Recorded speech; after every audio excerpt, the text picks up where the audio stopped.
So how can the new president, I wouldn't say educate the American public, but bring a totally different way of thinking to the people of America to actually embrace globalization, because that's what they need. You can't bring, you can't have a factory in America because it will not be cost effective. Come on, face it. Yeah.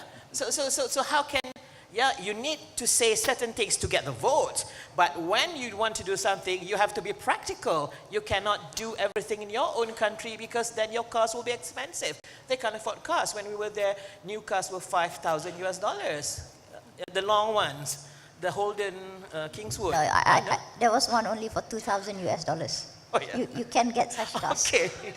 Back in the 80s. Okay, let me take. I would like to answer the first question a little bit, sure. And then while I'm thinking about the second question. Yeah. Okay. You have to do this sometimes, you know. Okay. On the first question, after the election, after winning the election, pretty much under the transition period, I think reality is finally dawning on him that running a country is different from running a company, a big company. The reason why I say this is that now he has to answer to not just the voters or at least those, but there are so many other groups which are very dissatisfied with him.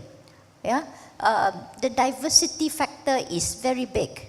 Yeah, besides Muslim, of course, there is a big Hispanic group.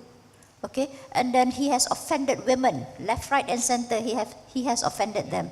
The young ones are not certain as to what the future might be. So you have this kind of an environment. So he has to answer to all these people. If not, it will only be a one term, maybe even less, in terms of his. Yeah, if it's not, I mean, the possibility of a sex scandal, of money scandal, I mean, these are very, very possible because of the record that he has not disclosed in so many ways. And now we don't even know what the Russian has on him. That we still, you know, that is to be talked about later on. Will be, so these are the kinds of things.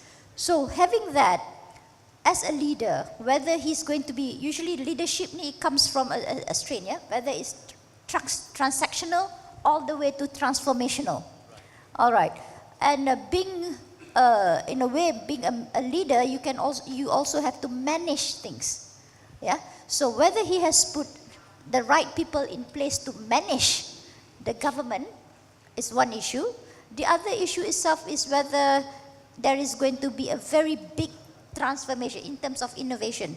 And in this case, that will lead into the thinking about the mindset of, say, doing business. Yeah, doing business now is definitely different. Yeah, you don't need an office. Everything can be online, and you can start very young. You just have to know whatever niche that you are going in.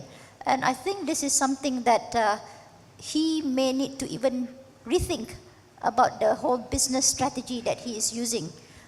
While before he may be dealing with more on real estate, but now he will be exposed to a lot of other sectors of business that he needs to deal with. How will it affect us? Yeah, how will it affect us? Now, as I said, Malaysia now is part of the ASEAN community. We must always remember that. We have a market of about 650 million people within our own region. Yeah.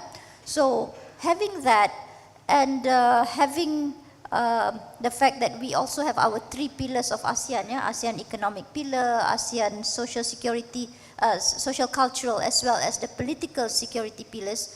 Now, through all this, I think there are a lot of opportunity for even within ASEAN. In fact, intra-ASEAN trading is one of the lowest. Diversify. Yeah, so diversify even within our own, so that, you know, you don't have only one source, the Americans, as our market. Yeah, it may be a big market for us, but if things happen where there is this hollowing out of the economy, then we need to look into these other opportunities and really tap on China. Brilliant. But not China taking advantage of us, but instead in terms of being partners. Right. You know, for economic purposes, it's okay. We're not talking about military, we're not talking about more of the political sense. But for economic purposes, this is where we really, our people, whether it's Malaysian or whether it's ASEAN, we really need to pay attention to that. Very true.